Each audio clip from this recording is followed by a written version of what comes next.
Hello students, कैसे हो आप सभी। आज मैं आपके यूट्यूब चैनल इजी बायोटीच पर लेके आई हूँ VLDA और VLDD कोर्स के लिए जो लुवास हिसार के अंदर एंट्रेंस एग्ज़ाम होने वाला है। उसके लिए हम यहाँ पे बायोलॉजी के 50 MCQ क्वेश्चंस करेंगे हमारी यूनिट फर्स्ट से।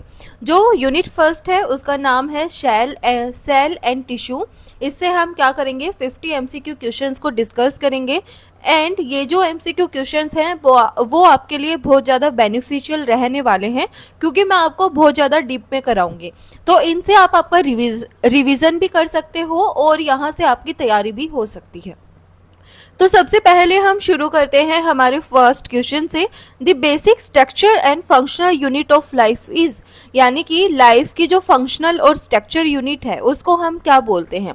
ऑप्शंस हैं, न्यूक्लियस बोलते हैं, राइबोसोम बोलते हैं, सेल बोलते हैं या फिर टिश्यू बोलते हैं।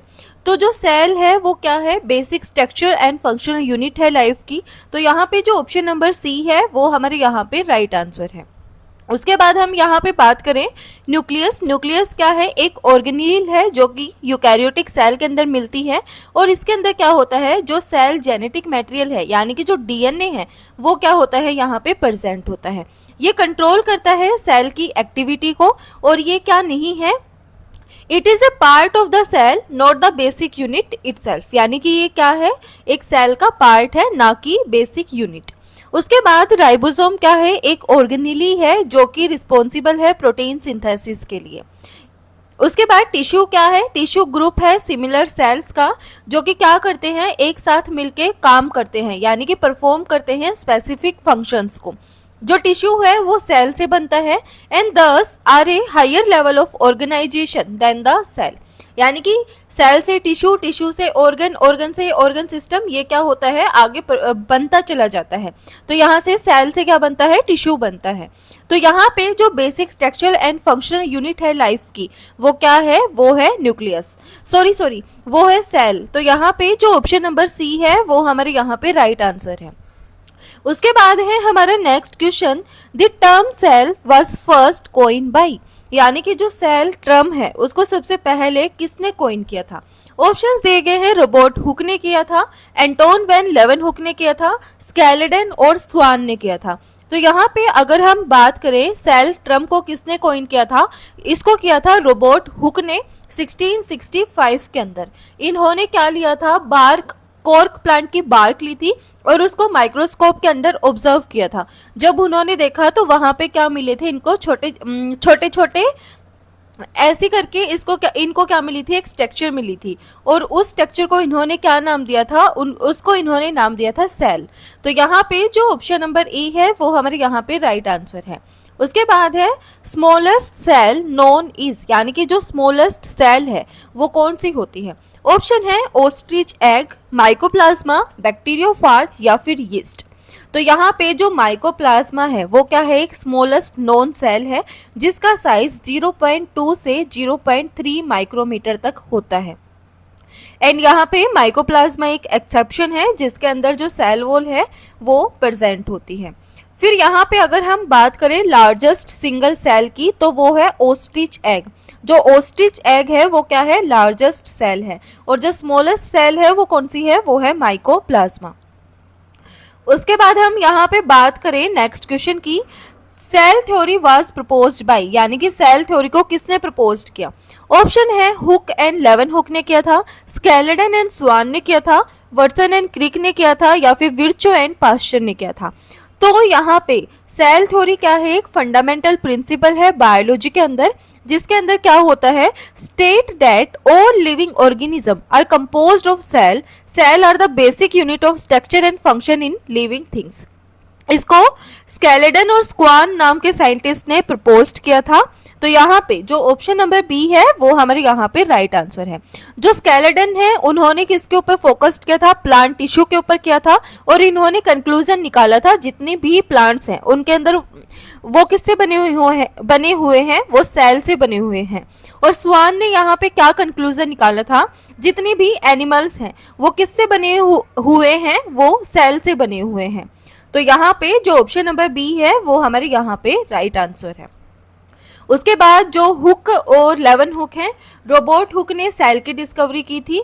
उसके बाद जो एंटोन वॉन लुवन हुक हैं वो फादर ऑफ माइक्रोबायोलॉजी हैं। वाटसन एंड क्रिक ने किसके बारे में बताया था? डीएनए डबल हेलिक्स के बारे में बताया था। रडोल्फ विर्चो, इन्होंने क्या किया था? इंपॉर्टेंट टेक्सट्स दिए थे that all cell are arise from pre existing cell, यानी कि रडोल्फ विर्चो नाम के साइंटिस्ट ने बोला था जितनी भी सेल्स हैं वो कहाँ से अराइज हुई हैं? वो प्री एग्जिस्टिंग सेल से अराइज हुई है, ये इन्होंने बोला था। Pasteur, that's the father of modern microbiology. उसके बाद हम यहाँ पे नेक्स्ट क्वेश्चन की बात करें, ओमनी सेलुला ई सेलुला all cells arised from pre existing cell was proposed by, यानी कि ये किसने बोला था कि जितनी भी सेल्स हैं वो कहाँ से अराइज हुई हैं? प्री एग्जिस्टिंग सेल से अराइज हुई हैं। ये किसने प्रपोज्ड किया था? यानी कि ओमनी सेलुला ई सेलुला ये किसने प्रपोज्ड किया था? तो ये किया था, ऑप्शंस दिए गए हैं, स्केलेटन, स्वान, वर्चो या फिर डार्विन। तो ये किया था रडोल्फ विर्चो नाम के साइंटिस्ट ने 1858 के अंदर। तो यहाँ पे जो ऑप्शन नंबर सी है वो हमारे यहाँ पे राइट आंसर है। उसके बाद है which of the following is a prokaryotic cell, यानी कि इनमें से कौन सी प्रोकैरियोटिक सेल है? ऑप्शन है fungi, blue green alga, amoeba या फिर प्रोटोजोआ। तो अगर हम यहाँ पे बात करें प्रोकैरियोटिक सेल वो सेल होती है जिसके अंदर मेम्ब्रेन बाउंड ऑर्गेनेलीज और मेम्ब्रेन बाउंड न्यूक्लियस क्या होता है? एब्सेंट होता है। वो क्या होते हैं? प्रोकैरियोटिक सेल होती हैं। तो यहाँ पे जो ब्लू ग्रीन एल्गा है, जो साइनोबैक्टीरिया है, वो क्या है? एक टाइप है बैक्टीरिया का जिसके अंदर, जो कि एक प्रोकैरियोटिक सेल है और उसके अंदर कोई भी मेम्ब्रेन बाउंड ऑर्गेनेली या फिर मेम्ब्रेन बाउंड न्यूक्लियस प्रेजेंट नहीं है। तो यहाँ पे जो ऑप्शन नंबर बी है वो हमारे यहाँ पे राइट आंसर है। फंजाई, अमीबा और प्रोटोजोआ ये क्या है? यूकैरियोटिक ऑर्गेनिजम्स हैं। इनके पास क्या होता है? न्यूक्लियस प्रेजेंट होता है और इनके पास मेम्ब्रेन बाउंड ऑर्गेनेलीज प्रेजेंट होती हैं। तो यहाँ पे जो ऑप्शन नंबर बी है वो हमारे यहाँ पे राइट आंसर है। एंड जो साइनोबैक्टीरिया है वो क्या करता है? हेटेरोसिस्ट की फॉर्मेशन करता है और वो नाइट्रोजन फिक्सेशन में हेल्प करता है। उसके बाद है हमारा next question, ribosomes are site of, यानी कि जो राइबोसोम्स है वो किसकी साइट है? ऑप्शंस दिए गए हैं, रेस्पिरेशन होता है, फोटोसिंथेसिस होता है, प्रोटीन सिंथेसिस होती है या लिपिड ब्रेकडाउन होता है। तो राइबोसोम किसकी साइट है? प्रोटीन सिंथेसिस की। दो टाइप के राइबोसोम्स होते हैं, एक होता है 80S और एक होता है 70S। ये जो राइबोसोम्स हैं वो क्या होते हैं? अटैच्ड होते हैं रफ एंडोप्लाज्मिक रेटिकुलम से। तो ये क्या करते हैं? प्रोटीन की सिंथेसिस करते हैं। तो यहाँ पे जो ऑप्शन नंबर सी है वो हमारे यहाँ पे राइट आंसर है। उसके बाद हमारे यहाँ पे नेक्स्ट क्वेश्चन है, माइटोकॉन्ड्रिया आर नोन एज, यानी कि माइटोकॉन्ड्रिया को हम और क्या बोलते हैं? ऑप्शन है energy house of cell, digestive bag, protein factory या फिर पावर ट्रांसफॉर्मर। तो जो माइटोकॉन्ड्रिया है उसको हम क्या बोलते हैं? Power house of the cell बोलते हैं, यानी कि एनर्जी हाउस ऑफ सेल बोलते हैं। तो यहाँ पे जो ऑप्शन नंबर ए है वो हमारे यहाँ पे राइट आंसर है। उसके बाद हम यहाँ पे बात करें हमारे नेक्स्ट क्वेश्चन की, विच ऑर्गेनील इज सिंगल मेम्ब्रेन बाउंड, यानी कि कौन सी ऑर्गेनील है जो कि सिंगल मेम्ब्रेन बाउंड है? ऑप्शंस दिए गए हैं, न्यूक्लियस है, लाइसोसोम है, माइटोकॉन्ड्रिया है या फिर क्लोरोप्लास्ट है। तो हमें पता है जो न्यूक्लियस है वो क्या है? डबल मेम्ब्रेन बाउंड ऑर्गेनेली है जो कि यूकैरियोट्स के अंदर प्रेजेंट होती है। उसके बाद माइटोकॉन्ड्रिया और क्लोरोप्लास्ट ये भी क्या है? डबल मेम्ब्रेन बाउंड ऑर्गेनेली हैं और ये क्या है? सेमी ऑटोनोमस ऑर्गेनेली हैं। इनके पास अपना खुद का डीएनए और अपने खुद के राइबोसोम्स प्रेजेंट होते हैं। तो यहाँ पे बात आती है लाइसोसोम। ये क्या है? एक सिंगल मेम्ब्रेन बाउंड ऑर्गेनेली है जिसके अंदर डाइजेस्टिव एंजाइम्स प्रेजेंट होते हैं जो कि रिस्पॉन्सिबल होती है। ये क्या करती है? ब्रेक डाउन करती है वेस्ट मटेरियल और सेलुलर डेब्रिस को विद इन द सेल। तो यहाँ पे जो ऑप्शन नंबर बी है वो हमारे यहाँ पे राइट आंसर है। उसके बाद है plant cell wall is mainly composed of, यानी कि जो प्लांट सेल वॉल है उसके अंदर क्या होता है? ऑप्शंस है प्रोटीन होता है, पेक्टिन होता है, सेलुलोज होता है या फिर लिपिड होता है। तो यहाँ पे जो प्लांट सेल वॉल है वो किसकी बनी हुई होती है? वो होती है सेलुलोज की। तो यहाँ पे जो ऑप्शन नंबर सी है वो हमारे यहाँ पे राइट आंसर है। प्लांट सेल वॉल के अंदर क्या क्या प्रेजेंट होता है, सेलुलोज हो गया, हेमी सेलुलोज हो गया, पेक्टिन हो गया, लिग्निन हो गया, ये क्या होते हैं, प्रेजेंट होते हैं। उसके बाद अगर हम बात करें फंजाई, तो फंजाई की सेल वॉल किसकी बनी हुई होती है, पेक्टिन की बनी हुई होती है, सॉरी काइटिन की बनी हुई होती है। फंजाई की सेल वॉल किसकी बनी हुई होती है, काइटिन की। अगर बैक्टीरिया की अगर हम बात करें तो बैक्टीरिया की होती है पेप्टाइडोग्लाइकन की, किसकी बनी हुई होती है, पेप्टाइडोग्लाइकन की। एल्गा की वही सेलुलोज हेमीसेलुलोज से बनी हुई होती है सेल वॉल, तो इनको याद रखना। उसके बाद हम यहाँ पे नेक्स्ट क्वेश्चन की बात करें, Golgi apparatus was discovered by, यानी कि जो गोल्जी अपैरेटस है उसको किसने सबसे पहले डिस्क्राइब किया था। ऑप्शन है रोबर्ट ब्राउन ने किया था, कैमिलियो गोल्गी ने किया था, जेडी वॉटसन ने किया था, या फिर डी डुवे ने किया था। तो यहाँ पे अगर हम बात करें गोल्जी अपैरेटस को सबसे पहले किसने डिस्क्राइब किया था, तो वो किया था कैमिलियो गोल्जी नाम के साइंटिस्ट ने 1897 में। इन्होंने क्या आइडेंटिफाई किया था, this structure using his training techniques he developed which allow for the visualisation of cellular components. तो यहाँ पे जो ऑप्शन नंबर बी है वो हमारे यहाँ पे राइट आंसर है। रोबर्ट ब्राउन ने किसकी की थी, न्यूक्लियस की थी। डी डुवे ने किसकी की थी, माइटोकॉन्ड्रिया की थी। उसके बाद हम यहाँ पे नेक्स्ट क्वेश्चन की बात करें, which of the following is absent in animal cell, यानी कि इनमें से कौन सा है जो कि एनिमल सेल के अंदर एब्सेंट होता है। ऑप्शन है न्यूक्लियस होता है, राइबोसोम होता है, प्लास्टिड होता है, या माइटोकॉन्ड्रिया होता है। तो जो प्लास्टिड है वो क्या होता है, एब्सेंट होता है एनिमल सेल के अंदर। तो यहाँ पे जो ऑप्शन नंबर सी है वो हमारे यहाँ पे राइट आंसर है। उसके बाद जो न्यूक्लियस है, राइबोसोम है, माइटोकॉन्ड्रिया है, ये क्या होते हैं, प्रेजेंट होते हैं एनिमल सेल के अंदर। जो प्लास्टिड है वो एनिमल सेल के अंदर एब्सेंट होता है और प्लांट सेल के अंदर प्रेजेंट होता है। प्लास्टिड से मतलब क्या है, क्लोरोप्लास्ट, क्या है, क्लोरोप्लास्ट। उसके बाद हम यहाँ पे नेक्स्ट क्वेश्चन की बात करें, the function of smooth endoplasmic reticulum is, यानी कि स्मूथ एंडोप्लाज्मिक रेटिकुलम का फंक्शन क्या है। ऑप्शन है प्रोटीन सिंथेसिस के अंदर हेल्प करता है, एटीपी फॉर्मेशन के अंदर करता है, लिपिड एंड स्टीरॉइड सिंथेसिस के अंदर करता है, या फिर डीएनए रेप्लिकेशन के अंदर करता है। तो जो स्मूथ एंडोप्लाज्मिक रेटिकुलम है वो क्या है, एक नेटवर्क है इंटरकनेक्टेड ट्यूब्यूल्स का और वेसिकल्स का, जो कि क्रूशियल रोल प्ले करता है various metabolic process within the cell. तो जो स्मूथ एंडोप्लाज्मिक रेटिकुलम है उसके अंदर क्या होता है, लिपिड और स्टीरॉइड सिंथेसिस होती है। तो यहाँ पे जो ऑप्शन नंबर सी है वो हमारे यहाँ पे राइट आंसर है। और जो रफ एंडोप्लाज्मिक रेटिकुलम है उससे क्या होती है, प्रोटीन सिंथेसिस होती है, बिकॉज वहाँ पे क्या होता है, राइबोसोम्स अटैच्ड होते हैं। इसके बाद हमारे यहाँ पे नेक्स्ट क्वेश्चन है, पर oxysomes are rich in the enzyme, यानी कि जो पर ऑक्सीसोम है जो कि एक ऑर्गेनेली है वो कौन से एंजाइम्स के अंदर रिच होती है। ऑप्शन है कैटालिसिस के अंदर, पेप्सिन के अंदर, लाइपेज के अंदर, या फिर डीएनए पॉलीमरेज के अंदर। तो जो पर ऑक्सीसोम है वो एक ऑर्गेनेली है जो कि यूकैरियोटिक सेल्स के अंदर मिलती है और ये बहुत सारी मेटाबॉलिक प्रोसेस के अंदर इन्वॉल्व होती है। ये क्या करती है, ब्रेक डाउन करती है फैटी एसिड्स का और डिटॉक्सिफाई करती है हार्मफुल सब्सटेंसेस को बॉडी से बाहर। तो यहाँ पे जो एंजाइम है वो कौन से हैं, वो है कैटालिसिस। तो यहाँ पे जो ऑप्शन नंबर ए है वो हमारे यहाँ पे राइट आंसर है। अब यहाँ पे अगर हम बात करें एंजाइम्स कौन से होते हैं, तो जैसे परऑक्सीडेज हो गया, लैकेसिस हो गया, ये क्या होते हैं, यहाँ पे एंजाइम्स प्रेजेंट होते हैं। ये क्या करते हैं, ये यहाँ पे हाइड्रोजन पेरोक्साइड की ब्रेक डाउन कर देते हैं। उसके बाद हमारे यहाँ पे नेक्स्ट क्वेश्चन है, which structure regulate entry and exit of substance, यानी कि वो कौन सा स्ट्रक्चर है जो कि रेगुलेट करता है entry and exit of substances को। ऑप्शन है लाइसोसोम करता है, माइटोकॉन्ड्रिया करता है, प्लाज्मा मेम्ब्रेन करती है, या फिर गोल्जी बॉडी करती है। तो हमें पता है जो प्लाज्मा मेम्ब्रेन है उसके अंदर क्या होते हैं, आयंस चैनल्स प्रेजेंट होते हैं जो कि क्या करती है, रेगुलेट करती है entry and exit of substances को। तो यहाँ पे जो ऑप्शन नंबर सी है वो हमारे यहाँ पे राइट आंसर है। उसके बाद हमारे यहाँ पे नेक्स्ट क्वेश्चन आता है, fluid Mosaic model was proposed by, यानी कि जो फ्लूइड मोजाइक मॉडल है उसको किसने प्रपोज किया।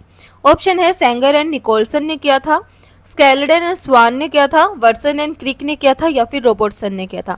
तो जो फ्लूइड मोजाइक मॉडल है जो कि most adaptive most accepted model है प्लाज्मा मेम्ब्रेन का, उसको सेंगर और निकोलसन नाम के साइंटिस्ट ने 1972 के अंदर क्या किया था, प्रपोज्ड किया था। तो यहाँ पे जो ऑप्शन नंबर ए है वो हमारे यहाँ पे राइट आंसर है। अगर हम बात करें प्लाज्मा मेम्ब्रेन की, तो जो प्लाज्मा मेम्ब्रेन है वो कैसी होती है, इस टाइप की होती है। उसके अंदर एक हेड होता है जो कि हाइड्रोफिलिक होता है, यानी कि वो वाटर लविंग होता है, और जो टेल है वो हाइड्रोफोबिक होती है, यानी कि वो वाटर हेटर होती है। इसके अंदर कोलेस्ट्रॉल, फॉस्फोलिपिड्स प्रेजेंट होते हैं। अंदर की साइड जो इम्बेडेड होते हैं उनको हम इंटीग्रल प्रोटीन बोलते हैं, और जो बाहर की साइड होते हैं उनको हम पेरिफेरल प्रोटीन्स बोलते हैं। ये हमारा क्या होता है, प्लाज्मा मेम्ब्रेन होता है। उसके बाद है सेंट्रियोल्स आर फाउंड इन, जो सेंट्रियोल्स हैं वो किसके अंदर प्रेजेंट होते हैं। ऑप्शंस हैं प्लांट सेल के अंदर होते हैं, एनिमल सेल के अंदर होते हैं, बोथ प्लांट एंड एनिमल्स के अंदर होते हैं, या फिर नन। तो जो सेंट्रियोल्स हैं वो सिर्फ एनिमल सेल के अंदर प्रेजेंट होते हैं। जैसे जो प्लास्टिड था वो प्लांट सेल के अंदर था, तो जो सेंट्रियोल्स हैं वो सिर्फ एनिमल सेल के अंदर क्या होते हैं, प्रेजेंट होते हैं। ये सेल डिवीजन के अंदर इन्वॉल्व होते हैं, और जो फॉर्मेशन है सीलिया और फ्लैजिला की, उसके अंदर क्या होते हैं, सेंट्रियोल्स इन्वॉल्व होते हैं। तो यहाँ पे जो ऑप्शन नंबर बी है वो हमारे यहाँ पे राइट आंसर है। उसके बाद है डीएनए इज लोकेटेड इन, यानी कि जो डीएनए है वो कहाँ पे लोकेटेड होता है। ऑप्शन है सिर्फ साइटोप्लाज्म के अंदर होता है, या फिर न्यूक्लियस और माइटोकॉन्ड्रिया के अंदर होता है, लाइसोसोम के अंदर होता है, या राइबोसोम्स के अंदर होता है। तो जो डीएनए है, जो जेनेटिक मटेरियल है, जो कि एक हेरिडिटी मटेरियल है, जिसे क्या होता है, इंफॉर्मेशन पास होती है पेरेंट से ऑफस्प्रिंग तक, तो वो कहाँ पे प्रेजेंट होता है, वो न्यूक्लियस और माइटोकॉन्ड्रिया के अंदर होता है। तो यहाँ पे जो ऑप्शन नंबर बी है वो हमारे यहाँ पे राइट आंसर है। उसके बाद है cristae are found in, cristae क्या है, एक स्ट्रक्चर है, ये किसके अंदर प्रेजेंट होते हैं। तो यहाँ पे अगर हम बात करें तो जो क्रिस्टे हैं वो किसके अंदर प्रेजेंट होंगे, वो होंगे माइटोकॉन्ड्रिया के अंदर। ये जो क्रिस्टे हैं ये किसके लिए होते हैं, यहाँ पे एटीपीएस वगैरह लगे हुए होते हैं। उसके बाद ये क्या कर लेते हैं, अपने साइज को छोटा कर लेते हैं, मतलब ये सिकुड़ जाते हैं, ठीक है। तो ये किसके अंदर होते हैं, ये माइटोकॉन्ड्रिया के अंदर होते हैं। उसके बाद हमारा यहाँ पे नेक्स्ट क्वेश्चन है, the nucleolus is the site of, जो न्यूक्लियोलस है वो किसकी साइट है। ऑप्शन है आरआरएनए सिंथेसिस की है, प्रोटीन डिग्रेडेशन की है, डीएनए रेप्लिकेशन की है, या फिर लिपिड सिंथेसिस की है। तो जो न्यूक्लियोलस है वो क्या है, एक स्ट्रक्चर है जो कि within the nucleus of eukaryotic cell हमें मिलता है। इसका प्राइमरी फंक्शन है synthesis of ribosomal RNA and the assembly of ribosomal subunits. तो यहाँ पे जो ऑप्शन नंबर ए है वो हमारे यहाँ पे राइट आंसर है। उसके बाद है study of tissue is called, यानी कि टिश्यू की स्टडी को हम क्या बोलेंगे। तो टिश्यू की स्टडी को हम क्या बोलेंगे, टिश्यू की स्टडी को हम बोलेंगे हिस्टोलॉजी। तो यहाँ पे जो ऑप्शन नंबर बी है वो हमारे यहाँ पे राइट आंसर है। साइटोलॉजी हम किसको बोलते हैं, साइटोलॉजी हम बोलते हैं स्टडी ऑफ सेल को। Study of cell that's called cytology, and study of tissue is called histology. Anatomy की अगर हम बात करें तो ये क्या है, study of structure of living organism. उसके बाद जो मॉर्फोलॉजी है ये क्या है, study of the form and structure of organism and their specific structural features, that's called morphology. तो यहाँ पे जो ऑप्शन नंबर बी है वो हमारे यहाँ पे राइट आंसर है। उसके बाद है परमानेंट टिश्यूज अराइज फ्रॉम, जो परमानेंट टिश्यूज हैं वो कहाँ से अराइज होते हैं। ऑप्शन है कैम्बियम से होते हैं, मैरिस्मेटिक टिश्यू से होते हैं, पैरेन्काइमा से होते हैं, या कोलोनकाइमा से होते हैं। तो जो परमानेंट टिश्यू है प्लांट के अंदर वो मैरिस्मेटिक टिश्यू से बनते हैं। जो मैरिस्मेटिक टिश्यू है ये कंपोस्ट करके रखता है अनडिफरेंशिएटेड सेल्स को, जिनके पास क्या होती है, एबिलिटी होती है कॉन्टिन्यूसली डिवाइड करने की, लीडिंग टू प्लांट ग्रोथ। तो यहाँ पे जो ऑप्शन नंबर बी है वो हमारे यहाँ पे राइट आंसर है।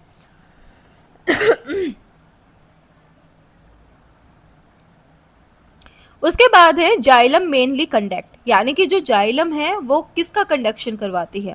ऑप्शंस है फूड का करती है सिर्फ, या फिर वाटर और मिनरल दोनों का करती है, या हार्मोन का करती है, या गैसेस का करती है। तो जो जाइलम है वो क्या है, एक वस्कुलर टिश्यू है जो कि प्लांट के अंदर मिलता है, और वो रिस्पॉन्सिबल होती है for the transport of water and dissolved minerals from the root to the rest part of the plants including leaf, stem and flowers. तो यहाँ पे जो ऑप्शन नंबर बी है वो हमारे यहाँ पे राइट आंसर है। उसके बाद है फ्लोएम ट्रांसपोर्ट। जो फ्लोएम है वो क्या ट्रांसपोर्ट करता है, तो यहाँ पे ऑप्शंस दिए गए हैं, मिनरल्स को करता है, वाटर को करता है, ऑर्गेनिक एसिड्स ऑर्गेनिक फूड को करता है, या फिर सिर्फ हार्मोन्स को करता है। तो जो फ्लोएम है वो किसको करता है, ऑर्गेनिक फूड को ट्रांसफर करता है। तो यहाँ पे ऑप्शन नंबर सी हमारे यहाँ पे राइट आंसर है। उसके बाद है कोलन काइमा प्रोवाइड्स। कोलन काइमा क्या प्रोवाइड करता है, ऑप्शन है फोटोसिंथेसिस करता है, elastic support and flexibility provide करता है, वाटर ट्रांसपोर्ट करवाता है, या फिर फूड स्टोरेज करवाता है। तो जो कोलन काइमा टिश्यू है प्लांट्स के अंदर, ये कैरेक्टराइज्ड किया जाता है by unevenly thickened wall primarily at the corners. ये जो स्ट्रक्चर है ये क्या करता है, प्रोवाइड करता है elastic support and flexibility to plant organs, particularly young stems and petioles को ये क्या करता है, फ्लेक्सिबिलिटी और सपोर्ट प्रोवाइड करता है। तो यहाँ पे जो ऑप्शन नंबर बी है वो हमारे यहाँ पे राइट आंसर है। उसके बाद हमारे यहाँ पे नेक्स्ट क्वेश्चन आता है, स्क्लेरेनकाइमा सेल्स आर। जो स्क्लेरेनकाइमा सेल्स हैं वो कैसी होती हैं, ऑप्शन है लिविंग होती है, डेड हो जाती हैं एट मैच्योरिटी, डिवाइडिंग होती हैं, या फिर थिन वोल्ड होती हैं। तो जो स्क्लेरेनकाइमा है वो क्या है, एक परमानेंट प्लांट टिश्यू का टाइप है जो कि प्रोवाइड करता है mechanical support to the plant. Unlike parenchyma and collenchyma, sclerenchyma क्या है, cells are characterized by their thick lignified secondary wall and the typical dead at maturity। तो यहाँ पे जो ऑप्शन नंबर बी है वो हमारे यहाँ पे राइट आंसर है। इनके अंदर क्या होता है, जो लिविंग प्रोटोप्लास्ट है वो क्या होता है, एब्सेंट होता है। तो यहाँ पे ऑप्शन नंबर बी हमारे यहाँ पे राइट आंसर है। उसके बाद हमारे यहाँ पे नेक्स्ट क्वेश्चन आता है, गर्ड सेल रेगुलेट्स। अब बात ये आती है गर्ड सेल किसके अंदर प्रेजेंट होती है, तो हमें पता है स्टोमेटा के अंदर गर्ड सेल्स प्रेजेंट होती है। तो यहाँ पे ऑप्शंस दिए गए हैं, फोटोसिंथेसिस को रेगुलेट करती है, ट्रांसपिरेशन एंड गैस एक्सचेंज को करती है, वाटर कंडक्शन को करती है, या ग्रोथ को करती है। तो जो गर्ड सेल है ये क्या है, एक स्पेशलाइज्ड एपिडर्मल सेल्स हैं जो कि सराउंड करके रखती हैं स्टोमेटा को। ये क्या है, पोर्स हैं जो कि सरफेस ऑफ लीव्स के ऊपर हमें मिलते हैं। प्राइमरी फंक्शन क्या है स्टोमेटा का, गर्ड सेल का प्राइमरी फंक्शन क्या है, ये रेगुलेट करता है opening and closing of the stomata. तो यहाँ पे जो रेगुलेशन है वो डायरेक्टली कंट्रोल करता है दो क्रूशियल प्रोसेस को प्लांट्स के अंदर, एक है ट्रांसपिरेशन और एक है गैसेस एक्सचेंज। तो यहाँ पे जो ऑप्शन नंबर बी है वो हमारे यहाँ पे राइट आंसर है।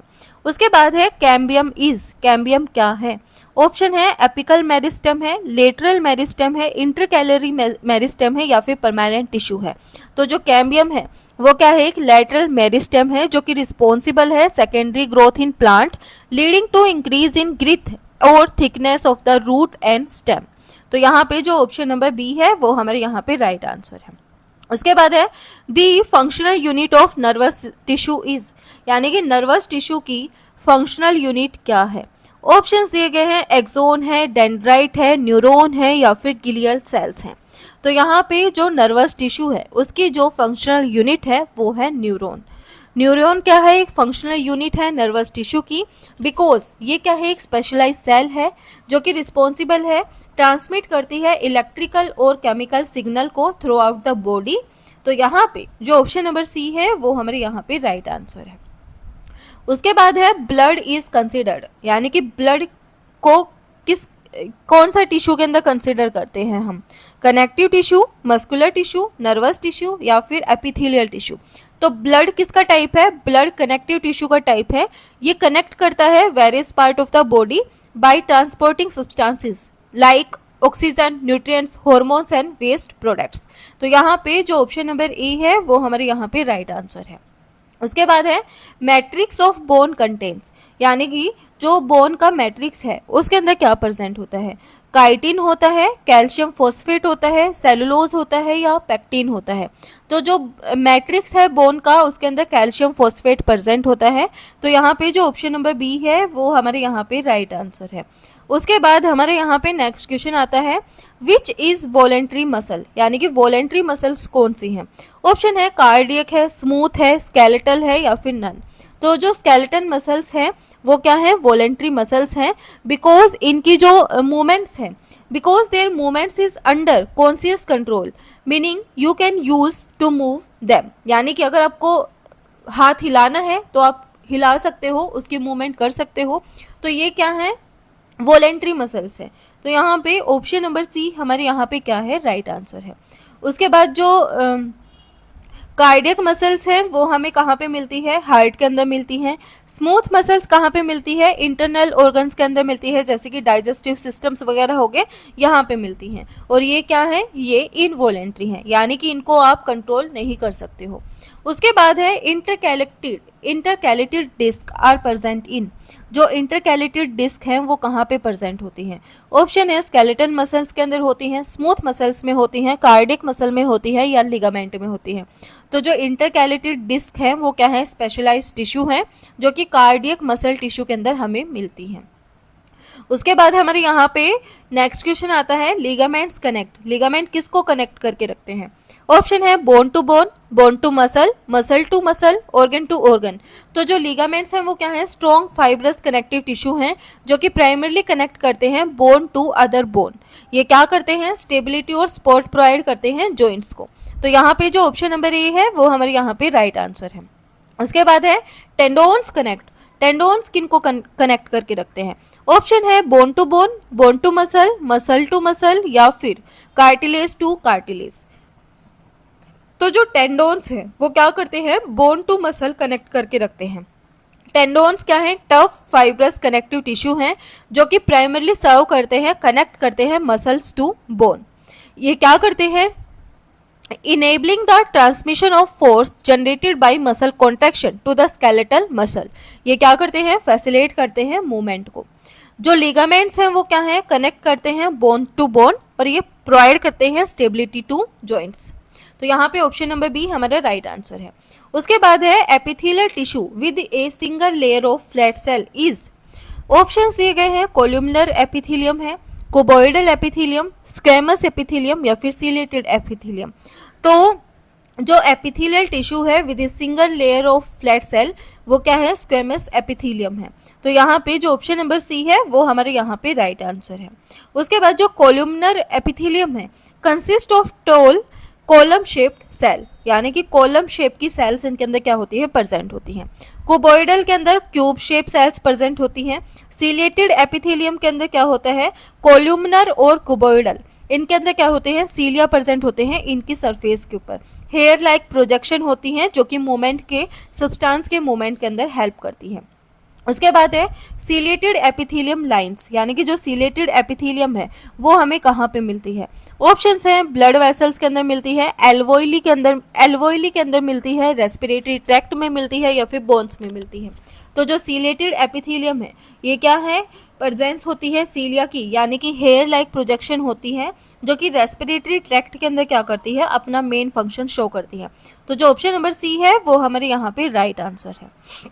ये क्या करता है, ट्रैप करता है डस्ट पार्टिकल्स को, पैथोजेंस को, यानी कि ये यहीं पे क्या कर लेगा, रेस्पिरेटरी ट्रैक्ट के अंदर ही इनको ट्रैप्ड कर लेगा, ताकि जो इन्फेक्शंस वगैरह के जो चांसेस है वो क्या हो जाए, कम हो जाए। उसके बाद है एडिपोज टिश्यू स्टोर्स। जो एडिपोज टिश्यू है वो किसको स्टोर करके रखते हैं? ऑप्शंस दिए गए हैं, कार्बोहाइड्रेट को करते हैं, लिपिड को करते हैं, प्रोटीन को करते हैं, या फिर मिनरल को करते हैं। तो जो एडिपोज टिश्यू हैं वो लिपिड को क्या करते हैं, स्टोर करके रखते हैं। उसके बाद है कार्टिलेज इज रिच इन। जो कार्टिलेज है वो किसके अंदर रिच होते हैं? तो कार्टिलेज एक टाइप का क्या है, कनेक्टिव टिश्यू है, जो कि प्राइमरली कंपोज करके रखता है collagen fibres and a ground substance rich in chondrin. तो यहाँ पे जो ऑप्शन नंबर बी है वो हमारे यहाँ पे राइट आंसर है। ये क्या है, एक कॉम्प्लेक्स है प्रोटोग्लाइकन्स और ग्लाइकोसा अमाइनो ग्लाइकन्स का। ये क्या है, एक कॉम्प्लेक्स है। तो यहाँ पे जो ऑप्शन नंबर बी है वो हमारे यहाँ पे राइट आंसर है। उसके बाद है स्टीरिएशंस आर प्रेजेंट इन, यानी कि ये किसके अंदर प्रेजेंट होते हैं? ऑप्शन है स्मूथ मसल्स में होता है, कार्डियक और स्केलेटल मसल में होता है, एडिपोज टिश्यू में होता है, या एपिथेलियल टिश्यू में होता है। तो ये कार्डियक और स्केलेटल मसल्स के अंदर प्रेजेंट होता है। उसके बाद है ये 10 क्वेश्चन है असर्शन और रीज़न के। इनसे आपकी जो तैयारी है वो अच्छे से हो जाएगी, बिकॉज आपके एग्जाम में ऐसे क्वेश्चंस भी पूछे जाते हैं। असर्शन के अंदर हमें बोला गया है plasma membrane is selectively permeable. जो प्लाज्मा मेम्ब्रेन है वो सिलेक्टिवली परमेबल होती है। उसके बाद है it allow free movement of all substances in and out of the cell, यानी कि ये क्या करती है, अलो करती है free movement of all substances in and out of the cell. तो यहाँ पे देखो, ये जो स्टेटमेंट है, प्लाज्मा मेम्ब्रेन क्या है, एक सिलेक्टिवली परमेबल मेम्ब्रेन है। तो यहाँ पे ये स्टेटमेंट हमारी क्या है, ट्रू है। लेकिन जो प्लाज्मा मेम्ब्रेन है वो फ्री मूवमेंट यहाँ पे अलो नहीं करती सब्सटेंसेस का in and out of the cell. तो यहाँ पे ये स्टेटमेंट हमारी क्या है, गलत है। तो यहाँ पे ए हमारी सही है और असर्शन हमारा सही है, रीजन हमारा गलत है। तो ये हमें दिख रहा है ऑप्शन सी के अंदर, A is true but R is false. तो यहाँ पे जो ऑप्शन नंबर सी है वो हमारे यहाँ पे राइट है। उसके बाद है ribosome are called protein factories of the cell. जो राइबोसोम्स हैं वो क्या है, प्रोटीन फैक्ट्री है सेल की। उसके बाद रीजन हमें दे रखा है ribosome contain enzyme for DNA replication. तो अगर हम यहाँ पे बात करें, हमने पढ़ा है जो राइबोसोम है वो रफ एंडोप्लाज्मिक रेटिकुलम से अटैच होता है और वो प्रोटीन की सिंथेसिस करता है। तो ये क्या है, प्रोटीन फैक्ट्री है सेल की। तो यहाँ पे ये हमारा सही है। लेकिन जो राइबोसोम है उसके अंदर कोई भी एंजाइम प्रेजेंट नहीं होता जो रिस्पॉन्सिबल हो डीएनए रेप्लिकेशन के लिए, ये हमारा गलत है। तो यहाँ पे जो ऑप्शन नंबर सी है वो हमारे यहाँ पे सही है, असर्शन हमारा सही है बट रीजन हमारा गलत है। उसके बाद है mitochondria are semi autonomous organelle. जो माइटोकॉन्ड्रिया है वो क्या है, सेमी ऑटोनोमस ऑर्गेनेली है। तो ये हमारी स्टेटमेंट सही है। उसके बाद अगर रीजन हम देखें, they contain their our DNA and ribosomes. तो ये बात भी क्या है, सही है। ये जो माइटोकॉन्ड्रिया है उसके अंदर अपना डीएनए और राइबोसोम्स प्रेजेंट होते हैं। तो यहाँ पे जो हमारी दोनों स्टेटमेंट्स हैं वो हमारे यहाँ पे क्या है, ट्रू है। Both A and R true and R explanation A. तो यहाँ पे ऑप्शन नंबर ए हमारा यहाँ पे सही है। उसके बाद है असर्शन हमें दिया गया है प्लांट सेल हैव प्लाज्मोडेस्मेटा। जो प्लांट सेल है उसके पास क्या है, प्लाज्मोडेस्मेटा प्रेजेंट है। उसके बाद यहाँ पे हमसे बोला गया है जो प्लाज्मोडेस्मेटा है वो कनेक्ट करता है साइटोप्लाज्म को adjacent cell for transport and communication. तो देखो, सबसे पहले तो जो प्लांट सेल है वो हमने यहाँ पे बना ली, और जो प्लाज्मोडेस्मेटा ये क्या है, एक जंक्शन है। और जो ये प्लाज्मोडेस्मेटा है ये क्या करता है, कनेक्ट करता है साइटोप्लाज्म को एडजेसेंट सेल से और ट्रांसपोर्ट करता है इनका जो मटेरियल है उनको एक सेल से दूसरी सेल पे ट्रांसपोर्ट करता है, और ये यहाँ पे कम्युनिकेशन में हेल्प करता है। तो ये जो दोनों स्टेटमेंट्स हैं हमारी, ये क्या है, सही है। तो यहाँ पे जो ऑप्शन नंबर ए है वो हमारे यहाँ पे राइट आंसर है। उसके बाद है xylem vessels are dead at maturity. जो जाइलम वेसल्स हैं वो क्या हो जाती हैं, डेड हो जाती हैं एट मैच्योरिटी पे। उसके बाद lignification of cell wall cause death of protoplast. जो लिग्निफिकेशन है सेल वॉल का वो क्या करता है, डेथ ऑफ प्रोटोप्लास्ट को कोज करता है।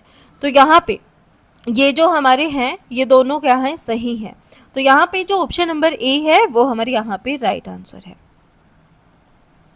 जो लिग्निन है वो क्या है, ये कॉम्प्लेक्स पॉलीमर है जो कि प्रोवाइड करता है structural support and water proofing to the cell wall of xylem vesicles. जो डिपोजिशन है लिग्निन की उसको हम क्या बोलते हैं, लिग्निफिकेशन बोलते हैं। उसके बाद हम यहाँ पे नेक्स्ट क्वेश्चन की बात करें, meristematic cells have dense cytoplasm and large nuclei. जो मेरिस्मेटिक सेल्स हैं उनके अंदर क्या होता है, डेंस साइटोप्लाज्म और लार्ज न्यूक्लियाई होता है। उसके बाद यहाँ पे बोला गया है they are metabolically inactive and store food. तो अगर हम यहाँ पे बात करें, जो मेरिस्मेटिक सेल्स हैं वो डिवाइड तो करती हैं, एक्टिवली डिवाइडिंग सेल्स हैं, और वो कहाँ पे मिलती हैं, हमें प्लांट ग्रोथ रीजन के अंदर मिलती हैं। ठीक है, ये जो सेल्स हैं वो डेंस, इनका जो साइटोप्लाज्म है वो डेंस होता है और प्रोमिनेंट न्यूक्लियाई होते हैं जिसके अंदर कैरेक्टरिस्टिक फीचर्स जो कि रिफ्लेक्ट करते हैं हाई मेटाबॉलिक एक्टिविटी और कॉन्टिन्यूस करते हैं सेल डिवीजन को। तो ये हमारी यहाँ पे स्टेटमेंट क्या है, ट्रू है। लेकिन जो मेरिस्मेटिक है वो क्या है, हाईली मेटाबॉलिकली एक्टिव है due to their continuous division and growth. तो यहाँ पे जो मेटाबॉलिकली ये क्या नहीं होते, मेटाबॉलिकली इनएक्टिव नहीं होते, ये एक्टिव होते हैं। तो यहाँ पे हमसे बोला गया है जो हमारी ए असर्शन है वो हमारा सही है और जो हमारा रीजन है वो हमारा गलत है। तो अकॉर्डिंग टू क्वेश्चन जो ऑप्शन नंबर सी है वो हमारे यहाँ पे राइट आंसर है। उसके बाद है stratified squamous epithelium protects underlying tissue from mechanical injury. तो जो स्टेटिफाइड स्क्वैमस एपिथेलियम है वो प्रोटेक्ट करता है अंडरलाइंग टिश्यू को फ्रॉम मैकेनिकल इंजरी। उसके बाद यहाँ पे रीज़न हमें दिया गया है multiple cell layer and flattened surface cells act as a barrier. तो यहाँ पे ये जो दोनों हैं वो हमारे यहाँ पे सही हैं। तो यहाँ पे जो ऑप्शन नंबर ए है वो हमारे यहाँ पे राइट आंसर है। उसके बाद हम यहाँ पे नेक्स्ट क्वेश्चन की बात करें, जो कैंपेनियन सेल्स हैं फ्लोएम के अंदर वो हेल्प करती हैं in loading sugar into sieve tubes. उसके बाद यहाँ पे रीज़न हमें दिया गया है जो कंपेनियन सेल हैं उनके अंदर न्यूमरस माइटोकॉन्ड्रिया प्रेजेंट होते हैं फॉर एक्टिव ट्रांसपोर्टेशन। तो ये हमारी यहाँ पे क्या है, दोनों ही सही हैं, क्योंकि जो कंपेनियन सेल्स हैं उनके अंदर न्यूमरस माइटोकॉन्ड्रिया प्रेजेंट होते हैं फॉर द एक्टिव ट्रांसपोर्ट के लिए। वो क्या करते हैं, लोड कर लेती हैं शुगर्स को साइव ट्यूब्स के अंदर, और वो क्या करती हैं, इन्वॉल्व हो जाती हैं एक्टिव ट्रांसपोर्ट के अंदर, जो कि रिक्वायर होता है फॉर द एनर्जी। जो कंपेनियन सेल्स हैं वो रिच होती है माइटोकॉन्ड्रिया के अंदर और ये प्रोवाइड करती है necessary active ATP for the active process. तो यहाँ पे ये क्या है, हमारा सही है। उसके बाद अगर हम फर्स्ट असर्शन की बात करें तो जो कंपेनियन सेल्स हैं वो क्या करती हैं, फ्लोएम के अंदर हेल्प करती हैं in loading sugar into sieve tubes, और जो कंपेनियन सेल्स हैं वो क्या है, क्लोजली एसोसिएटेड होती हैं साइव ट्यूब्स एलिमेंट्स के, जो कि क्रूशियल रोल प्ले करते हैं इन लोडिंग शुगर्स, जैसे कि सुक्रोज हो गया, into the sieve tube for long distance transport in plants. तो यहाँ पे जो दोनों ही हैं वो हमारे यहाँ पे सही हैं। तो जो ऑप्शन नंबर ए है वो हमारे यहाँ पे राइट आंसर है। उसके बाद है smooth endoplasmic reticulum is abundant in liver cell. जो स्मूथ एंडोप्लाज्मिक रेटिकुलम है वो क्या है, अबेंडेंट है लीवर सेल के अंदर, और जो स्मूथ एंडोप्लाज्मिक रेटिकुलम है वो इन्वॉल्व होता है in detoxification of drugs and synthesis of lipids. तो यहाँ पे ये भी हमारी दोनों स्टेटमेंट्स क्या हैं, सही हैं। तो यहाँ पे जो ऑप्शन नंबर ए है वो हमारे यहाँ पे राइट आंसर है। उसके बाद है parenchyma is considered a living tissue. जो पैरेन्काइमा है उसको हम कंसीडर करते हैं लिविंग टिश्यू के जैसे, और जो पैरेन्काइमा सेल्स हैं वो क्या है, थिन प्राइमरी वॉल और रिटेन करते हैं एबिलिटी टू डिवाइड। तो यहाँ पे ये भी हमारी क्या है, दोनों सही हैं। तो यहाँ पे जो ऑप्शन नंबर ए है वो हमारे यहाँ पे सही है। तो यहाँ पे ये थे हमारे कुछ एक क्वेश्चंस फॉर VLDD और VLDA एग्ज़ाम। अगर आपको ये क्वेश्चंस पसंद आए, अगर आपको चाहिए, अगर आप चाहते हो कि हमें आगे दूसरी जो यूनिट्स हैं उनके भी क्वेश्चन करवाए जाएं, तो प्लीज़ मुझे सपोर्ट करना। मैं आपके लिए और क्लासेस लेके आऊँगी बाकी की यूनिट्स की। तो आज का हमारा टॉपिक इतना ही था। वीडियो पसंद आए तो please like share and subscribe जरूर करना। Thank you.